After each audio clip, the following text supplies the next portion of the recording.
you inside the house.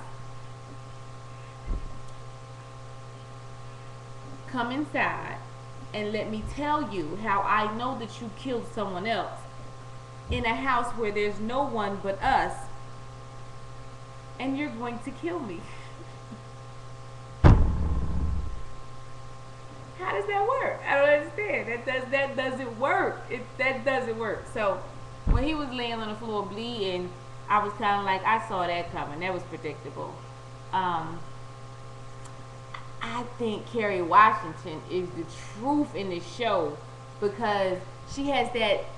She, if, listen, if I wanted to be like anybody, like Olivia Pope has those characteristics that are so slick because she's confident, right?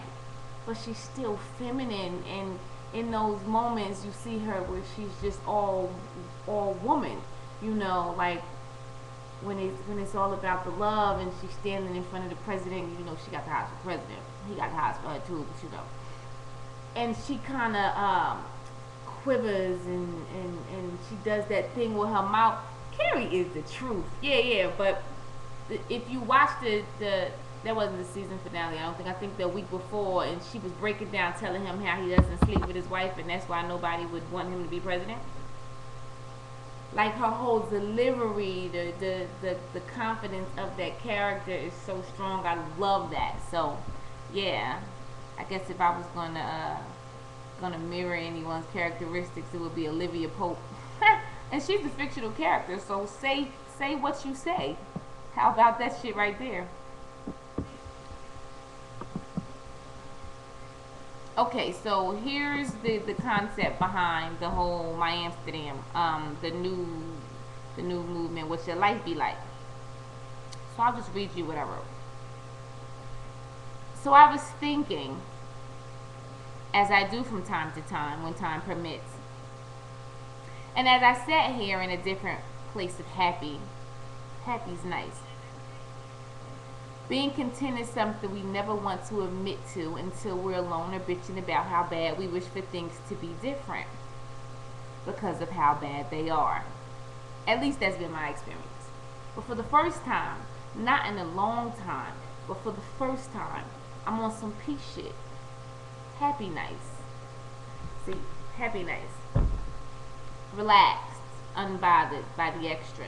I'm good with the occasional normal. And I say the occasional normal because I'm not normal. But I'm good with the occasional normal. I've chosen to move different and enjoy this life. And that thought led to this question. What's your life be like? So if I ask you that, would you say, I'm about that suburb life, that corporate life, that MBA dream type life, that rocker life, that red cup life, that get your money right, take care of your home type life, that parent type life, white type life, ride or die for my dude type life, that educational life, that throw your hands up in the air, hands up, dreads long type life. I'm about that traveling life, that international life, that incredible but I don't do groupie type life.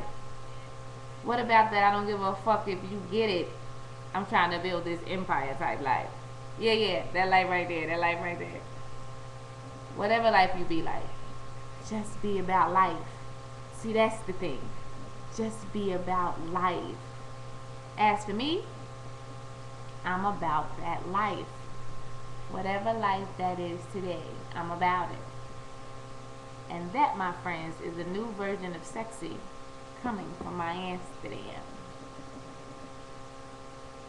What's your life be like? I love it. I freaking love it. Yeah, I love it. So I keep forgetting that that Ustream plays commercials.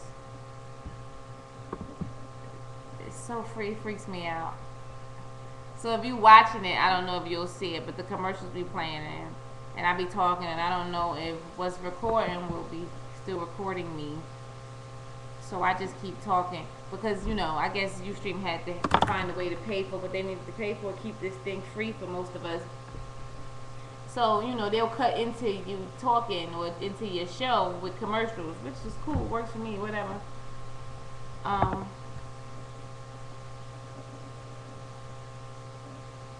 so yeah, I think we have a good reason to get together too, my friend. So I was invited to, let me tell you guys, right?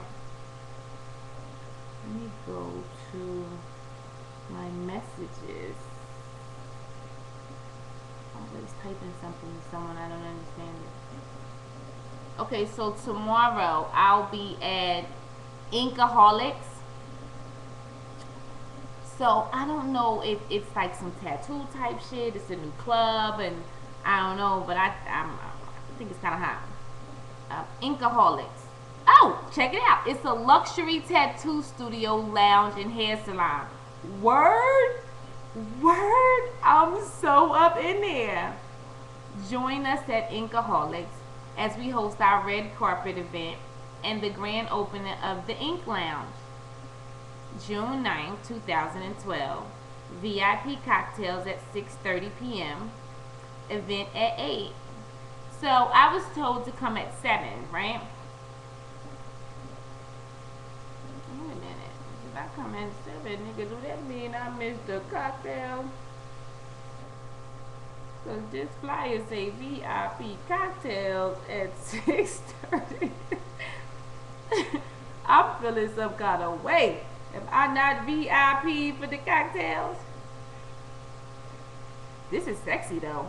Okay? Luxury tattoo studio, lounge, and a hair salon. So wait a minute, let's be clear. I can go get tatted. I can get me a Cosmo. And then get my weave whipped into place. Oh, this is serious business. This is serious business. Okay, so it's 1878 Piedmont Avenue, Atlanta, Georgia. Right? So American Idol's James Durbin will be there. And NFL star Maurice Jones-Drew will be there.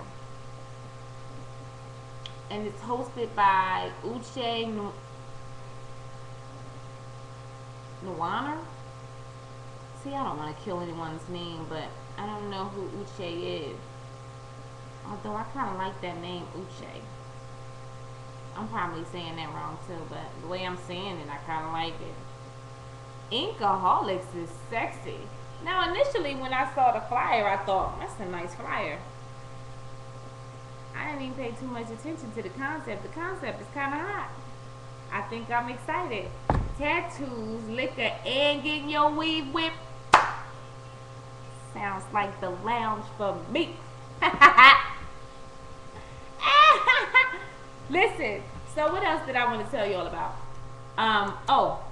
Facebook. If you aren't already, please go like my Amsterdam. Check me out on Twitter. Although I don't be tweeting a lot anymore. Every now and again I'll come up there and say something.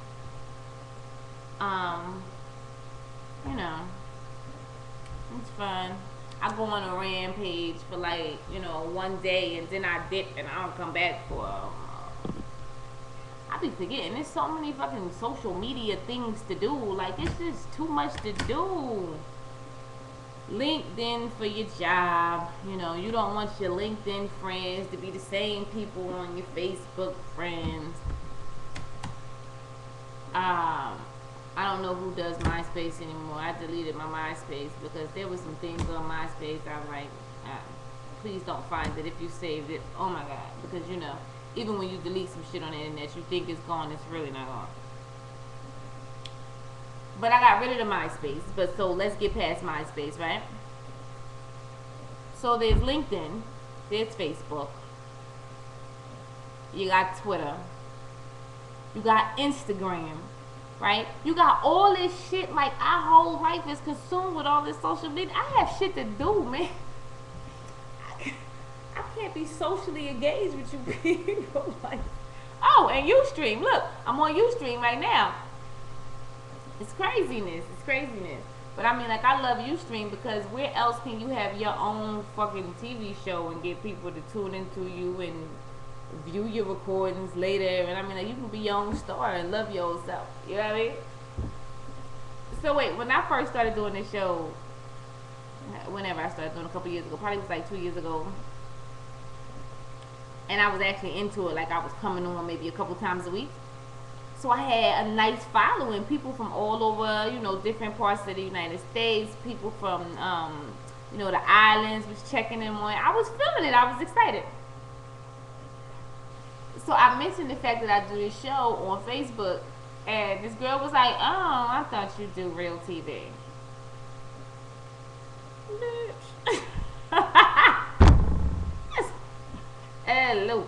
Yeah, it is real TV. Anywho, nanny. You feel what I'm talking about? I was like, I don't think I like her much, but I mean, like, this is TV where you control your own medium. You know what I mean? And now, you know, I can shoot live from my iPhone. I really feel like I'm the cameraman up and out of here. I started late, but I'm still only going to 10 o'clock. Because I've been taking pictures of bags and promoting them, and that's my hustle. That's my business, and so I really need to stay on top of that. Oh, so I just realized I was watching the Fashion Police the other day. I fucking love Joan. I swear, her face doesn't move much, but that lady is hilarious. And I love Kelly Osbourne. She's grown up to be such a freaking lady. The gay guys, he's alright. And Juliana, I'm not a big fan of Juliana, but I'm happy that she's having a baby, so good for her. So anyway, their whole show is hilarious, right? And they have Nene from the Housewives right there. I have to watch the way I hold my head sometimes because I swear you could like run a train up my nose. Like I have the hugest nostrils on the planet. So, you know, she's fabulous, running around with her red bottoms and all this, that, and the third. So I kept trying to figure out how they discovered these people to put them on the show. Like, where did they come from? You know, like on any of these live shows, because nobody's married. I still don't get it. Like, as much as I hated Love and Hip Hop, at least it was just Love and Hip Hop, not Hip Hop Wives, because wasn't nobody fucking married. Although it was a hot mess. I really want to see Mary Mary's reality show, because I understand it's supposed to be, you know, they put black women in a good light, and I want to see that. Here's what I want to talk about before I go. We were talking about how all other nationalities have their own thing, right? Like there's Chinese food in Chinatown, and how the Jewish people take care of their own, you know, in their neighborhoods, and how, you know, there's Puerto Rican parade, and you know, the Spanish people come together and do what they got to do, this Cuban food, this. Why are we, and when I say we, I mean black people, like, why don't we have our own thing? Why don't we take care of our own like that? Like, why are we not so much about community like everyone else? And black people got mad at Beyonce when she made that statement. She was a part of this, like this Spanish parade or something, and she was talking about how there was so much pride in their heritage, and how they, you know, they came together. And when you witness stuff like that, you be like, wow, like I want that with my people, right? And so in that moment, she said something about, I wish I was Spanish, and black people went bananas. What she mean? You don't want to be black? And, you know what I'm saying? Like this freaks. Listen, we are the only race who still, 2012 still, are about that crab mentality. Heavy. We do not want to boost each other up. We go out our way to hold each other down. And then we continue to kill each other. Like, Occupy the Hood has the best slogan right now. Killing is whack. Killing is whack. Why are we still running around killing each other? Killing is whack, yo. Like, go educate yourself. Do something. Raise your babies. See your children grow up and have their own babies. And, you know what I'm saying? Buy them a house. Give them a future. Give yourself a future. Be about life. On some real life shit. Be about some life. Like, us running around pretending to be gangsters, like we at the Wild Wild West with pistols in our pocket, or fighting because you got the wrong color, or nigga, you slept on my shoe. I mean, you stepped on my shoe. I think that's ridiculousness. And even in situations where you run across educated African American people, very seldomly do we want to help each other. And that bothers me. You don't have to be intimidated by the other person. You should be more willing to help them become better. And that just drives me insane.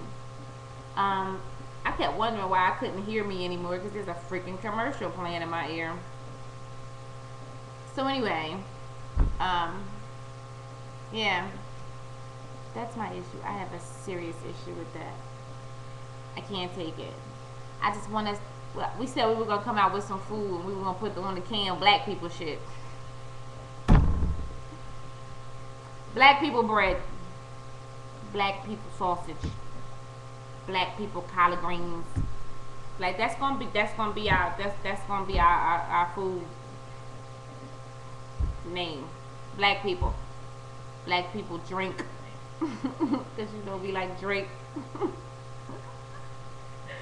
I'm just saying, like, I really want us to be about some unity and come together and excel and push each other to do better. We never do that, and I can't say we never. In those instances where we do, it's so small that it almost goes unnoticed.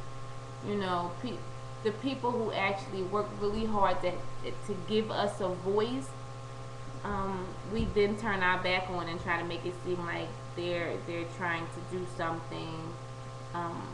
Not for us but for themselves.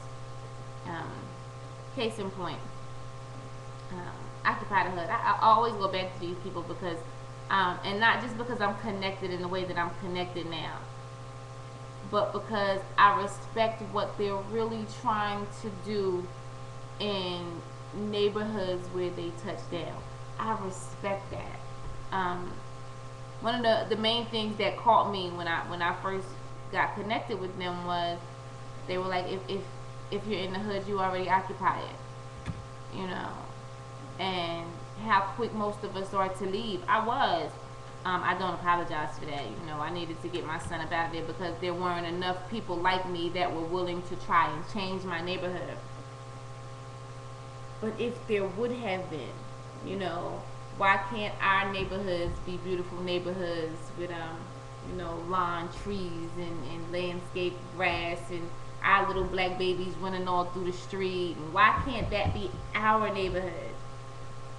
Why do we always have to move somewhere else and be surrounded by others to have what we say we want to have together?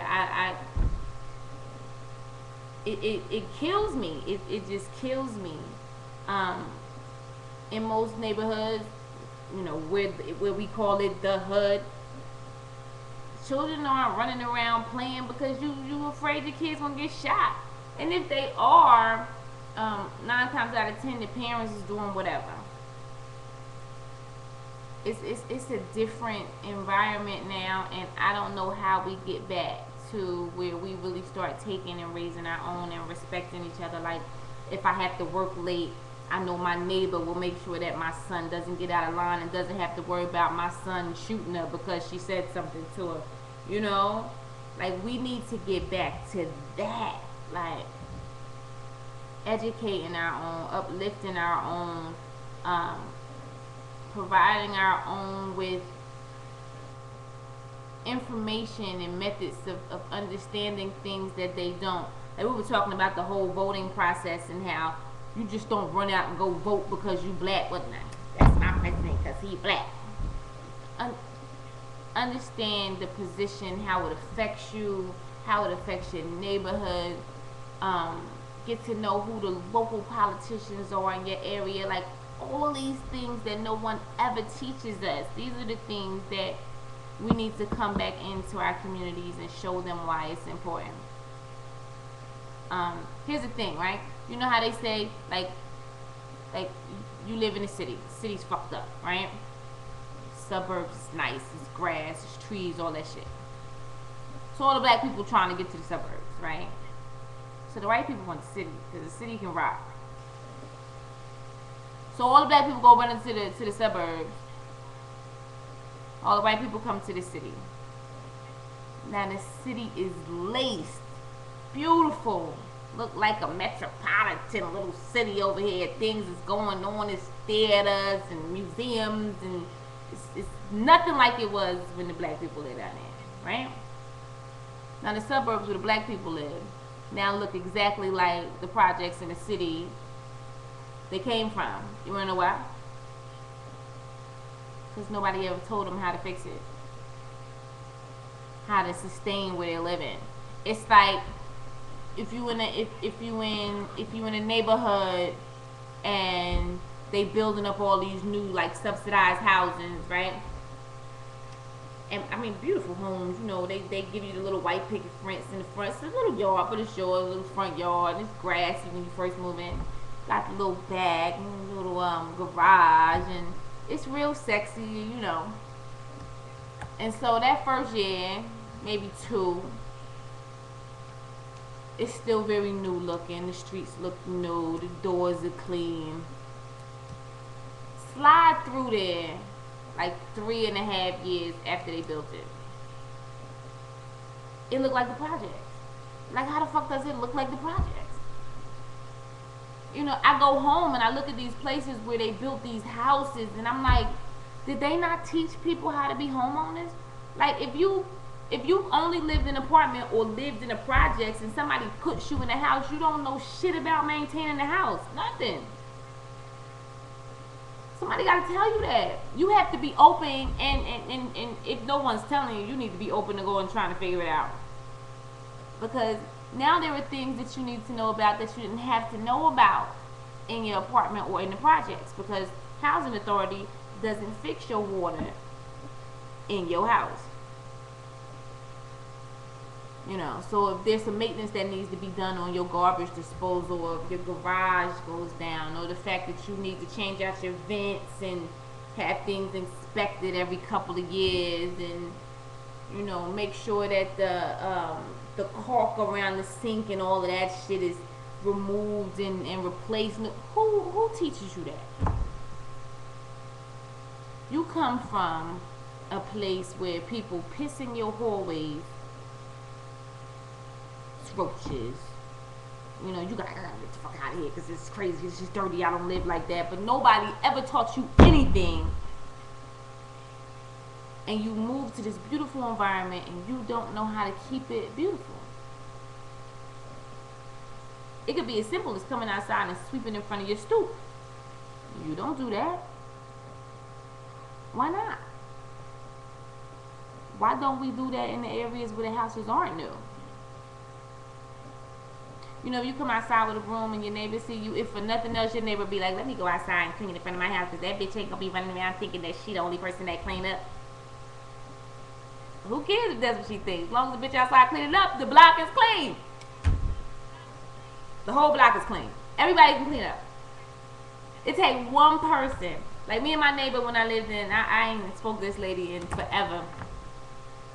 But when I lived in Trenton, and I would come outside my house, I would come outside and sweep in front of my house like 7:30. So like 7:45, 8 o'clock, she'd be outside. So now we both outside, brooms and water, and pond, and we sweeping and we wiping windows outside. Neighbors start to come outside. Hey, good morning, good morning. Now they got brooms. They sweeping in front of their house. They picking up the trash in front of their house. Nobody's gonna be outdone. No one's gonna be outdone. No one wants to feel like, well, that bitch trying to act like she beautifying the neighborhood. I know how to keep my neighborhood. Whatever it takes, as long as the neighborhood gets fixed. Like, that's the mentality. But nobody will take that first step to go outside.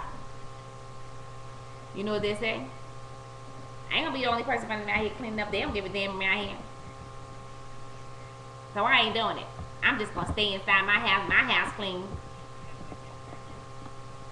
Outside your house ain't clean. If I ride past and the outside look fucked up, I don't want to come inside. I don't want no water. Don't offer me nothing to eat. I don't want no on your dirty ass forks. I'm laughing, but I'm serious. Y'all know how I am. I tell somebody quick, you want to know how clean your girlfriend is? Open the oven. I done seen some ovens where you can't see through the glass. Yo, it is all grease on that thing, like you can't wipe on, wipe off. Nope. I don't want to eat from that. I don't want anything out of there. No macaroni and cheese, no baked chicken. I don't want nothing from there. No thank you. I'm good. I've seen microwaves that look like somebody put aluminum foil in it. Oh wait, let me say it correctly. Aluminum foil. And blew the whole thing up. Just black. Just greasy, dirty, nasty microwave. I don't want to eat from there. I don't want any popcorn from there. I don't want shit from out of there. I don't want that. So that's all I'm saying. You want people to be better in their environments, or you want to fix an environment, step into an environment and give someone some helpful hints on how to maintain it. Because it's a strong possibility that they just don't know how. You know, and if you do that, it's also a great way for you to meet your neighbors, you know, connect the dots with some people. You know, community is important. I think if we really built community and convince people that they have self-worth, I think the whole direction of our black communities would change. I think we run around killing each other because we don't value life. We don't value life and we don't value each other, and that's sad. But we got to figure out a way to get back, because killing is whack. Yeah, I know you like that old word. We bring it back. Just take it back to the old school.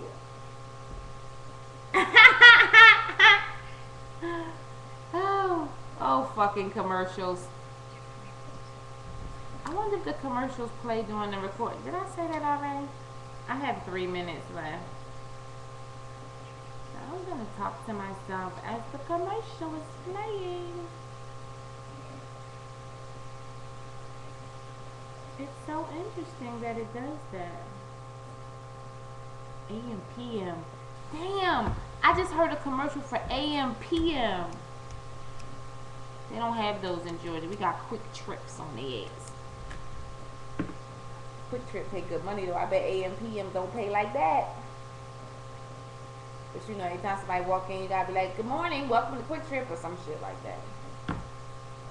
Like when you walk in the what's that ice cream place? Are they supposed to go no, when you put a tip in there and they go tip tip, hooray! Tip tip. Yeah, they don't always do it. Piss me up. I tipped them and they ain't do it. I started to take my money back out of there. I only put the tip in there because I wanted to hear him say it. I ain't believe it. So, I haven't seen Steve Harvey's movie yet. And I love just about all the people in it, but I haven't seen it. Mainly because I don't like Steve, but I'm going to go support it because it's a black film. But I'm also going to see the Snow White movie. That's like kind of like all the gladiator type fighting and all of that with Charlize. That's a hot name, ain't it? Charlize Theron. So I'm gonna go check that out. Since I'm empty nesting this month. You know, spend a little me time. You know, dig into my inner self. You know, a little of this, a little of that. Whatever people do when their kids are at home. So, with that being said, I'm going to go freshen up my cocktail, push a couple bags, hat, shirt, shorts, t-shirts. You know, I do what I can. I do what I can. It's business. My Amsterdam. Oh, yo. So when the store comes, like the physical store, if you've ever been to Amsterdam, you know they got coffee shops. So in the back of my Amsterdam, it's gonna be a coffee shop, but it's gonna be real coffee, because we can't sell weed there. This ain't Amsterdam, nigga. This is the United States. and I don't live anywhere where they have medicinal marijuana. Okay. If my Amsterdam, if Georgia was one of those states, oh my God, I would have marijuana muffins and everything for you people in the back of the store. But it's not. So you'll have coffee and regular muffins and scones. You know, maybe something swirly. What's that? Cinnamon swirl? Yeah, let's do that. All kind of mocha lattes and shit with the double pumps. I'm psyched up because that's my dream and everybody has to have one. Alright? Well, until next week, 10 o'clock. No, it is 10 o'clock. Next week I'll be back at 9. Alright? Killing is whack. Remember, killing is whack. Tell a friend. What's your life be like? My life be like. That life. Okay, really, I'm out of here.